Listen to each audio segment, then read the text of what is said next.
வணக்கம். பரபரப்பு மீடியா செய்திகளுக்காக நான் நிரோஷன். ஜனாதிபதி எப்ராஹிம் ரைசி மற்றும் அவருடன் சென்ற குழுவினரின் ஹெலிகாப்டர் விபத்தின் பின்னணியில் உள்ள விவகாரம் பற்றி இப்போது வெவ்வேறு கோணங்களில் தகவல்கள் கிடைக்கின்றன. ஈரானிய இராணுவத்தின் இஸ்லாமிய புரட்சிகர காவலன் படைப்பிரிவின் முன்னாள் தளபதி ஒருவர் பிரிட்டனில் இருந்து வெளியாகும் அரபு ஊடகத்திற்கு கொடுத்த தகவலில் அது பெரும்பாலும் முன்கூட்டியே திட்டமிடப்பட்ட ஒரு விபத்து என்று கூறி அதற்கான காரணங்களையும் விளக்கியுள்ளார். ஈரானிய தரப்பு அதிகாரப்பூர்வமாக வெளியிட்டுள்ள இரண்டாவது புலனாய்வு அறிக்கை நம்புவதற்கு கடினமானது என்றும் அவர் தெரிவித்துள்ளார். முதலில் ஈரானிய தரப்பு என்ன சொல்கிறது என்று பார்த்துவிடலாம். ஈரானிய ஆயுதப்படைகளின் கூட்டுப்படை தலைமையகம் தனது இரண்டாவது அறிக்கையில் நாசவேலையின் விளைவாக ஹெலிகாப்டரில் வெடிப்பு நிகழ்ந்தது என்பதையும் ஹெலிகாப்டர் வீழ்ந்து நொறுங்குவதற்கு சில நிமிடங்களுக்கு முன்பு வானில் வெடித்தது என்பதையும் நிராகரித்துள்ளது. அந்த இரு சாத்தியங்களும் ஈரானிய சமூக வலைதளங்களில் பரவலாக அடிபடுகின்றன என்ற காரணத்தாலேயே விபத்து அப்படி நடக்கவில்லை என்று அவர்களது இரண்டாவது அறிக்கை குறிப்பிடுகிறது என்று எடுத்துக் கொள்ளலாம். மேலும் ஹெலிகாப்டரின் உபகரணங்கள் மற்றும் சாதனங்களில் எலக்ட்ரானிக் போர்க்கருவிகள் மூலம் தாக்குதல் நடந்ததற்கான அறிகுறிகள் எதுவும் கண்டறியப்படவில்லை என்றும் அந்த அறிக்கையில் தெரிவிக்கப்பட்டுள்ளது. கூடுதலாக புலனாய்வாளர்கள் ஹெலிகாப்டரின் பராமரிப்பு தொடர்பான ஆவணங்களில் பெரும்பாலானவற்றை கவனமாக ஆய்வு செய்தனர்.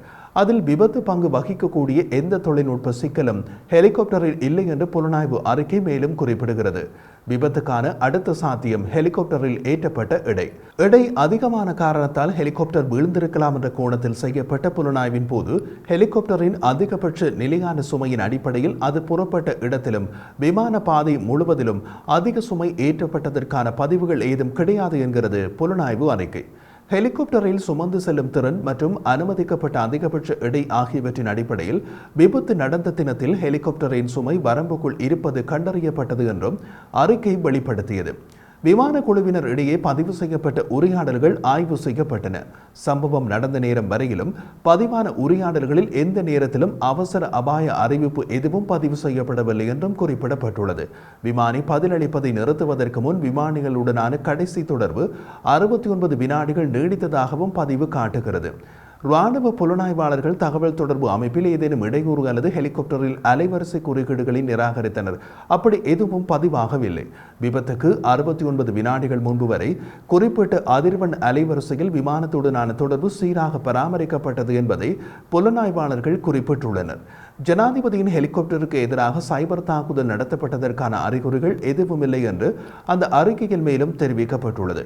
மே 24ஆம் தேதி இந்த சம்பவம் குறித்து அதன் ஆரம்ப அறிக்கையை வெளியிட்ட ஈரானிய கூட்டுப்படைகளின் தலைமையகம் விபத்துக்கான முக்கிய காரணம் கண்டறியப்படும் வரை விசாரணை தொடரும் என்றும் முடிவுகள் பகிரங்கப்படுத்தப்படும் என்றும் கூறியது. அந்த நிலைப்பாட்டில் மாற்றம் இல்லை. புலனாய்வில் புதிய தகவல்கள் கிடைத்தால் பகிரங்கப்படுத்தப்படும் என்பதுடன் இரண்டாவது புலனாய்வு அறிக்கை முடிகிறது. இதன்படி விபத்து நடக்க எந்த காரணமும் கிடையாது, ஆனால் விபத்து நடந்துள்ளது. இதுதான் ஈரானியர்களின் அதிகாரப்பூர்வ புலனாய்வு அறிக்கை. இந்த புலனாய்வு அறிக்கையில் சில முரண்பாடுகள் உள்ளன. முதலாவது, ஹெலிகாப்டரின் சுமை என்று இவர்கள் குறிப்பிடப்பட்டுள்ள தரவு விமானியால் பதிவு செய்யப்பட்ட எடை. அந்த தரவை எடை மற்றும் சமப்படுத்தல், அதாவது வெயிட் அண்ட் பேலன்ஸ் ஊழியர் ஒருவர் விமானியிடம் கொடுத்திருப்பார். அதன் பின் ஹெலிகாப்டரில் ஏதாவது ஏற்றப்பட்டால் அது விமானி சுயமாக பதிவு செய்ய வேண்டும். செய்ய தவறினால் ஹெலிகாப்டரின் பதிவு எடையும் நிஜ எடையும் மாறுபடும். இரண்டாவது, ஹெலிகாப்டருக்கு எதிராக சைபர் தாக்குதல் நடத்தப்பட்டதற்கான அறிகுறிகள் எதுவும் இல்லை என்று உறுதியாக கூற முடியாது. காரணம், சைபர் தாக்குதல் நடத்தப்பட்டால் அது விமானத்தின் பதிவில் இருக்காது. விமானத்தின் பதிவில் சரியான தரவு இருக்கும். விமானியின் டிஸ்பிளேயில் தவறான தரவு காட்டும். தவறான தரவின் அடிப்படையில் விமானி செயற்படுவார். அதுதான் சைபர் தாக்குதல். இந்த பழைய ஹெலிகாப்டர் ரகத்தில் விமானியின் டிஸ்பிளேயில் காட்டப்படும் தவறான தரவு எங்கும் பதிவாகாது. சரி, அடுத்து ஈரானிய அரசு ஊடகங்களில் வெளியான பேட்டிகளில் சொல்லப்பட்டவற்றை பார்க்கலாம். ஈரானிய ஜனாதிபதி எப்ராஹிம் ரைசியின் தலைமை அதிகாரி கோலாம் ஹொசைன் எஸ்மாலி அரசு ஊடகத்துக்கு கொடுத்த பேட்டியை முதலில் பார்க்கலாம். மே 19ஆம் தேதி மதியம் 1 மணிக்கு பின்னர் கோலாம் ஹொசைன் எஸ்மாலி ஹெலிகாப்டரில் ஏறினார். 3 ஹெலிகாப்டர் தொடரணியின் முதலாவது ஹெலிகாப்டரில் அவர் ஏறியிருந்தார். அவருக்கு பின்னால் அவரது முதலாளி, ஜனாதிபதி, வெளியுறவு அமைச்சர் மற்றும் பிற அதிகாரிகள் இரண்டாவது ஹெலிகாப்டரில் ஏறினார்கள். கிழக்கு அசர்பைஜான் மாகாணத்தில் நடந்த பயணத்தில் சுமார் அரை மணி நேரத்தில் சுங்குன் செப்பு சுரங்கத்திற்கு அருகிலுள்ள ஒரு பள்ளத்தாக்கில் ஒரு மேகமூட்டம் காணப்பட்டது.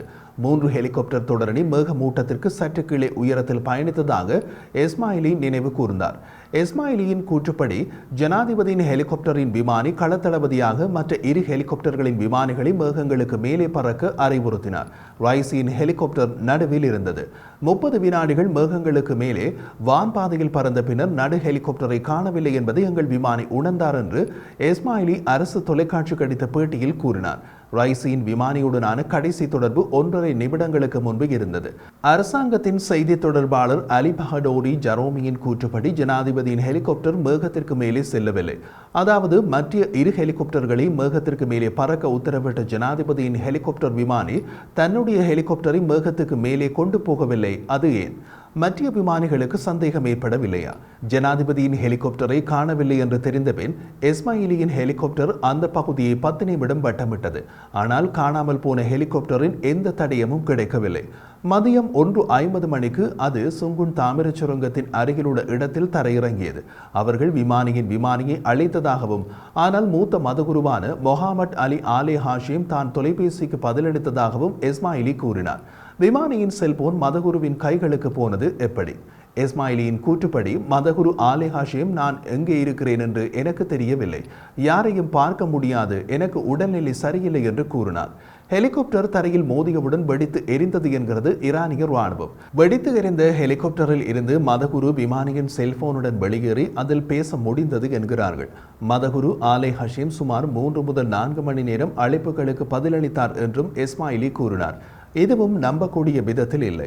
தீவிர வானிலையால் தடைப்பட்ட நிலையில் 14 மணி நேர தேடுதலுக்கு பின்னர் மீட்பு குழுக்கள் இறுதியாக உள்ளூர் நேரப்படி அதிகாலை 5 மணிக்கு ஹெலிகாப்டர் விபத்துக்குள்ளான இடத்தை அடைந்து பார்த்தபோது அதில் இருந்த அனைவரும் இறந்த நிலையில் காணப்பட்டனர். ஹெலிகாப்டர் மலை மீது மோதியதில் துண்டு துண்டாக உடைந்து தீப்பிடித்து எரிந்தது என்று மீட்பு குழுவின் மூத்த உறுப்பினர் உள்ளூர் ஊடகங்களுக்கு தெரிவித்தார். அப்படியும் மதகுரு தப்பியிருக்கிறார் என்பது அடுத்த ஆச்சரியம். 2 உடல்கள் கடுமையாக எரிந்த நிலையில் காணப்பட்டன. ஒன்று பகுதி எரிந்த நிலையில், ஒன்று குறிப்பிடத்தக்க எலும்பு முறிந்த நிலையில் காணப்பட்டது. சிறிது தொலைவில் மதகுருவின் உடல் சேற்றுத்தரையில் கண்டெடுக்கப்பட்டது. அவர் உள் இரத்தப்போக்கு காரணமாக இறந்தார் என்றார் மீட்பு குழுவின் மூத்த உறுப்பினர். சடலங்கள் கண்டுபிடிக்கப்பட்ட போது ஜனாதிபதியும் அவரது சகாக்களும் உடனடியாக இறந்து விட்டார்கள் என்பது தெளிவாக தெரிந்தது. ஆனால் மதகுரு ஆலே ஹஷீம் சில மணி நேரங்களுக்கு பின்னர் இறந்தார் என்று இஸ்மாயிலி கூறினார். ரைசியின் அரசாங்கத்திற்குள் உள்ள பெயர் குறிப்பிடப்படாத ஒரு அதிகாரி சாத்தியமான காரணங்களில் விமானியின் தவறு அல்லது தொழில்நுட்ப கோளாறு ஆகியவை காரணமாக இருக்கலாம் என்று கூறியதாக பிரிட்டனில் இருந்து வெளியாகும் அரபு ஊடகம் கூறுகிறது. விமானியின் தவறு என்றால் அது ஹெலிகாப்டரின் பிளாக் பாக்ஸில் பதிவாகி இருக்கும். அப்படியான பதிவும் இல்லை. தொழில்நுட்ப கோளாறும் இல்லை என்கிறது புலனாய்வு அறிக்கை. சதிச் செயலுக்கான சான்றுகள் எதுவும் இல்லை என்று புலனாய்வு அறிக்கை கூறினாலும் அதிகாரிகள் சந்தேகம் எழுப்புவதை நிறுத்தவில்லை. ஈரானிய புரட்சிகர காவலர் படைப்பிரிவின் முன்னாள் இராணுவ தளபதி ஒருவர் அன்றைய தினம் ஜனாதிபதியின் ஹெலிகாப்டர் தொடரணியின் ஒரு பகுதியாக இராணுவ ஹெலிகாப்டர் எதுவும் இல்லாததை சுட்டிக்காட்டினார். ஈரானின் ஜனாதிபதிகளை ஏற்று செல்லும் ஹெலிகாப்டர்கள் பற்றிய நெறிமுறை இருப்பதால் இது எனக்கு மிகவும் விசித்திரமாக தெரிகிறது என்று அந்த முன்னாள் தளபதி பிரிட்டனில் இருந்து வெளியாகும் அரபு ஊடகத்திடம் கூறினார். அவரது கூற்றின்படி ஈரானில் உள்ள நெறிமுறையின்படி 2 கோப்ரா தாக்குதல் ஹெலிகாப்டர்கள் ஜனாதிபதியின் ஹெலிகாப்டருக்கு பாதுகாப்பு கொடுத்தபடி அழைத்துச் செல்ல வேண்டும். அது எப்போதும் கொடுக்கப்படும் பாதுகாப்பு நடைமுறை. ஆனால் விபத்து நடந்த தினத்தில் அது நடக்கவில்லை. அதற்கு யாரும் பொறுப்பேற்கவும் இல்லை, யாரும் குற்றம் சாட்டப்படவும் இல்லை. ஈரானிய அரசின் ஒரு முன்னாள் அதிகாரியும் உத்தியோகபூர்வ புலனாய்வு அறிக்கையில் சந்தேகத்தை எழுப்பினார் என்கிறது பிரிட்டனில் இருந்து வெளியாகும் அரபு ஊடகம். அவரது கூற்றுப்படி அதிகாரப்பூர்வ புலனாய்வு அறிக்கை விவரிப்புகளில் எனக்கு மிகவும் சந்தேகம். மீட்பு பணி ஒரு நாள் முழுவதும் அல்ல, 1 மணி நேரத்தில் நல்ல முடிவுகளை எட்டியிருக்கலாம் என்று நான் நம்புகின்றேன். இது நான் மட்டுமல்ல, பலர் விபத்து பற்றிய அதிகாரப்பூர்வ கதைகளை நம்பவில்லை என்று முன்னாள் அதிகாரி கூறினார். மற்றொரு முன்னாள் அதிகாரி என்னிடம் உறுதியான எந்த ஆதாரமும் இல்லை. இருந்த போதிலும் இது வெளிநாட்டு அல்லது உள்ளூர் எதிரிகளால் திட்டமிடப்பட்ட விபத்து என்று நான் நினைக்கின்றேன். 20 ஆண்டுகளுக்கு முன்பு இஸ்லாமிய புரட்சிகர காவலர் படைப்பிரிவின் மூத்த மிதவாத தளபதிகள் குழு விமான விபத்தில் இறந்தது. அந்த நேரத்தில் அது ஒரு விபத்து அல்ல என்று நாங்கள் கேள்விப்பட்டோம் என்று கூறினார். கடந்த வாரம் ஈரானிய இராணுவத்தின் தலைவர் மேஜர் ஜெனரல் மொஹாமட் பகேரி ஹெலிகாப்டரின் இடிபாடுகளில் தோட்டாக்கள் அல்லது அது போன்ற பொருட்களின் தடயங்கள் எதுவும் கண்டறியப்படவில்லை.